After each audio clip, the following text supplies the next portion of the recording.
Nicholas Britell, and I'm a composer and a pianist, and I love writing music for film and television. Today, I'm excited to explore some of the building blocks of music, looking at the idea of chords and keys, exploring what that is from a composer's toolkit, and thinking about perhaps some of the potential misperceptions that people have about what chords are and how they feel. The goal is definitely not to oversimplify these ideas, but actually to revel in the unbelievable complexity of what music is, and to think about the ways in which people experience music. So what are chords? Chords are actually anytime you play 3 or more different notes at the same time. That's a chord. So for example, this is a chord, this is a chord, this is a chord, this is a chord, this is also a chord, this is also a chord. These are all actually major chords. There's another type of common chord people talk about, which is a minor chord, which sounds a little bit like this.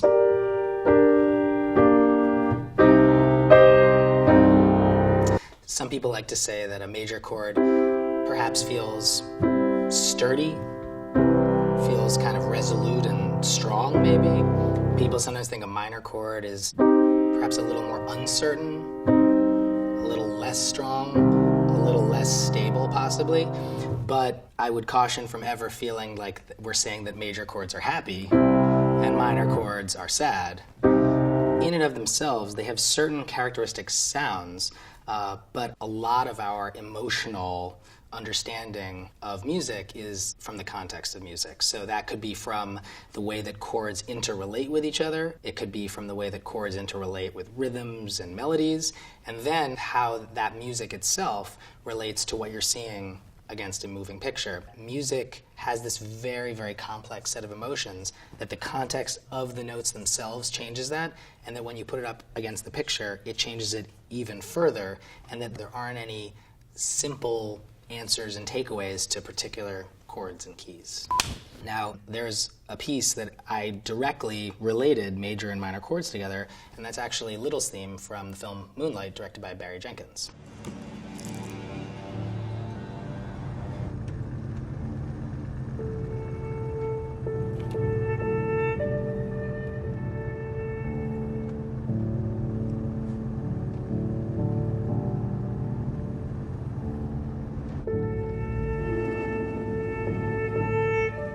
So this is the first appearance of Little's theme in the film, and in context, when you put it up against the picture, there's a feeling of poetry in the music. There's a tenderness, and there's also a sense of contemplation for Little trying to understand the world around him. All right. You're hard right now. So looking at the actual notes in Little's theme, the piece is basically structured around 2 types of chords. We're hearing D major, and then shifting to G minor, which is this kind of a chord that we heard earlier, and then shifting right back again to D major. So right away, there's actually this musical context that's been created. The chords aren't by themselves anymore, they're related to each other, and all of a sudden, although it seems like a simple initial idea, there's actually this complex set of feelings that comes from these chords played together in this kind of a rhythm. Now, as a film composer, this is just step 1 of the process, actually thinking of a piece of music and how it might feel on its own, but ultimately the key question is, does it work with the movie?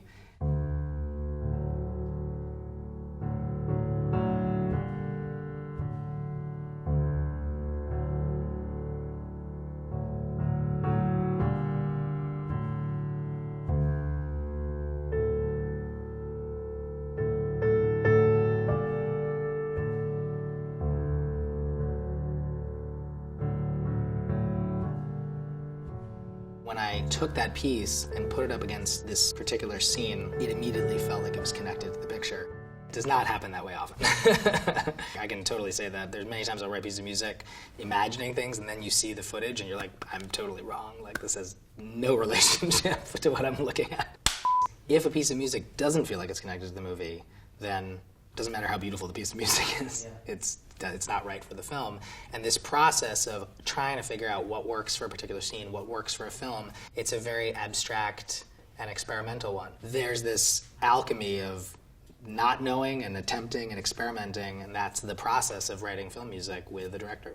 The next idea that evolves out of the chords is the idea of keys. Keys are essentially groups of notes that have a tendency towards a certain type of chord. So for example, the C major scale has a tendency towards playing a C major chord. The C minor scale has a tendency towards a C minor chord. Keys are a way of thinking about many different chords and understanding the ways in which chords can actually relate to each other. It's not overly complicated. It's just a tendency. It's sort of like a gravitational pull that certain notes have towards certain chords. There's an example that I'd like to explore from the film Battle of the Sexes, a piece of music which is featured throughout the film but comes in most specifically during the match. At the moment where Billie Jean King is beginning to completely beat Bobby Riggs, that piece of music comes in very specifically in a certain form. Second game of the second set has just begun. Bobby Riggs serving, having broken through Billie Jean King. 1-0 in favor of Bobby Riggs. And Billie Jean is seeking the strike back.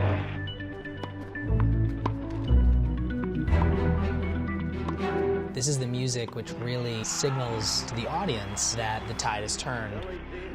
It's a combination of many different elements musically. It's the fact that the rhythm is very forceful, but it's this minor key that gives it the feeling of determination.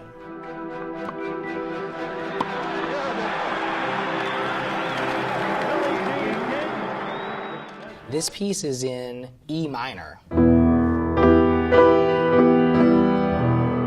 To dispel the idea that a minor chord is sad or anything like that, to me, when I hear this piece, it actually has a feeling of persistence in the face of obstacles. It has a feeling of pushing towards something, of struggle and success, and actually has nothing to do with the feeling of sadness.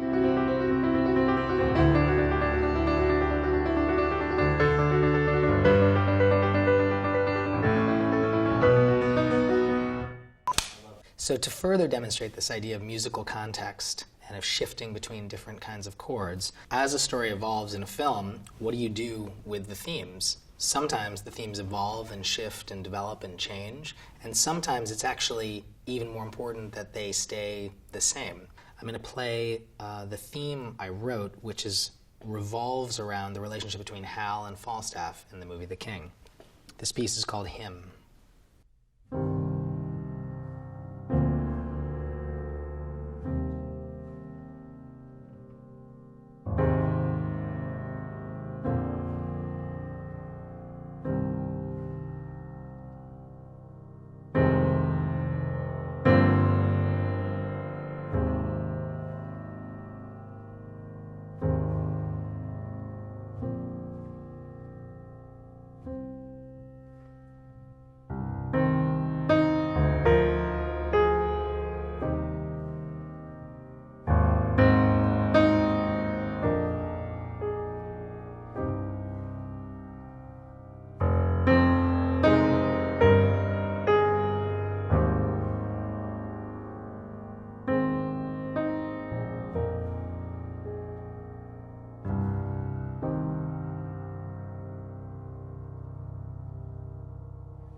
Now, what's happening in this piece of music is we're shifting between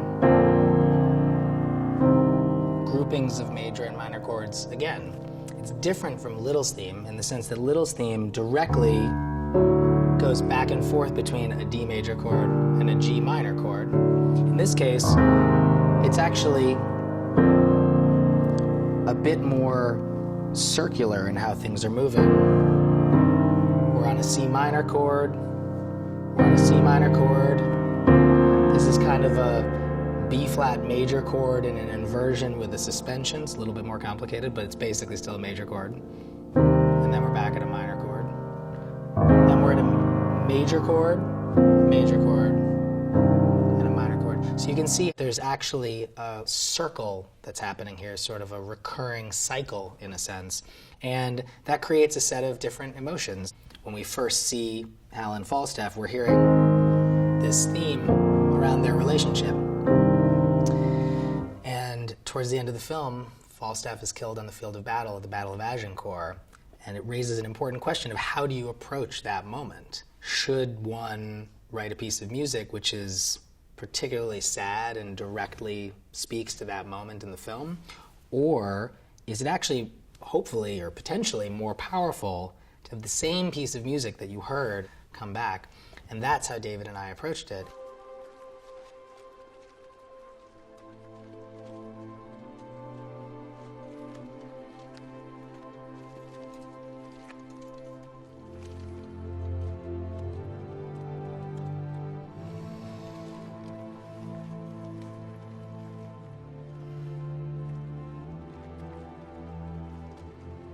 When you see Hal looking at the body of Falstaff, you're hearing the same chords which we first heard and which defined that heart at the center of their relationship, of their friendship.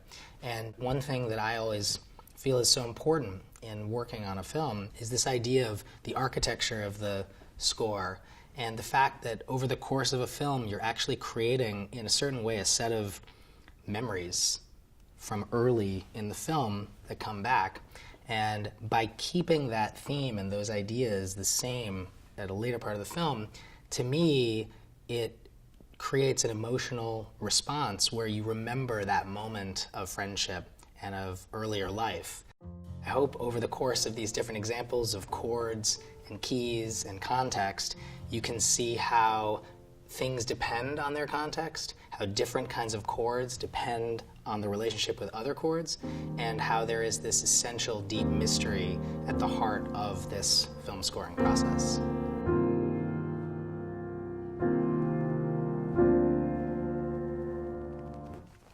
Well, thank you to Vanity Fair for making this all possible, and thank you for watching.